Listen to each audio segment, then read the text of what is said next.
ನಮಸ್ಕಾರ. ಜಯಕಿರಣ ಟಿವಿ ವೀಕ್ಷಕರಿಗೆ ಸ್ವಾಗತ. ದಕ್ಷಿಣ ಕನ್ನಡ ಜಿಲ್ಲೆಯ ಜನರನ್ನು ನಿದ್ದೆಗೆಡಿಸಿರುವ ಖತರ್ನಾಕ್ ಚಡ್ಡಿ ಗ್ಯಾಂಗ್ ಮೇಲೆ ಪೊಲೀಸರು ಶೂಟೌಟ್ ನಡೆಸಿರುವ ಘಟನೆ ಇಂದು ಬೆಳಗ್ಗೆ ಮಂಗಳೂರು ಹೊರವಲಯದ ಮುಲ್ಕಿ ಸಮೀಪದ ಪಡಪಂಬೂರು ಎಂಬಲ್ಲಿ ನಡೆದಿದೆ.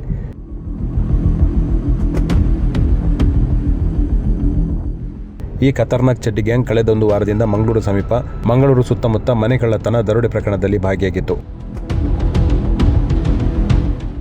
ಮಂಗಳವಾರ ಮುಂಜಾನೆ ಉರುವ ಪೊಲೀಸ್ ಠಾಣಾ ವ್ಯಾಪ್ತಿಯಲ್ಲಿ ಮನೆಯೊಂದಕ್ಕೆ ನುಗ್ಗಿದ ಈ ಚಡ್ಡಿ ಗ್ಯಾಂಗ್ ಮನೆಯಲ್ಲಿದ್ದ ವಯೋವೃದ್ಧರನ್ನು ಬೆದರಿಸಿ ದರೋಡೆಗೈದಿದ್ದಲ್ಲದೆ ಕಾರಿನ ಸಮೇತ ಪರಾರಿಯಾಗಿತ್ತು. ಬಳಿಕ ಕಾರನ್ನು ಮುಲ್ಕಿ ಸಮೀಪ ತೊರೆದು ಪರಾರಿಯಾಗುವ ಯತ್ನದಲ್ಲಿ ಪೊಲೀಸರು ಸಕಲೇಶಪುರದಲ್ಲಿ ಸಿನಿಮೀಯ ರೀತಿಯಲ್ಲಿ ಬಂಧಿಸಿದ್ದರು.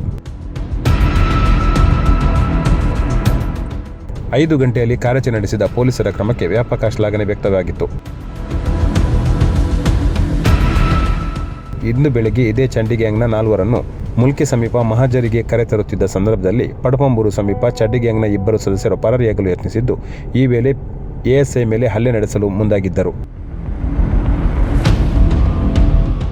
ಇದೇ ವೇಳೆ ಪೊಲೀಸರು ಗುಂಡು ಹಾರಾಟ ನಡೆಸಿದ್ದು, 2 ಕಾಲಿಗೆ ಗುಂಡು ತಗಲಿ ಆಸ್ಪತ್ರೆಗೆ ದಾಖಲಿಸಲಾಗಿದೆ. ಸದ್ಯ 2ರನ್ನು ವೆಲ್ನಾಕ್ ಸರ್ಕಾರಿ ಆಸ್ಪತ್ರೆಗೆ ದಾಖಲಿಸಲಾಗಿದ್ದು, ಸ್ಥಳಕ್ಕೆ ಹಿರಿಯ ಪೊಲೀಸ್ ಅಧಿಕಾರಿಗಳು ಭೇಟಿ ನೀಡಿದ್ದಾರೆ.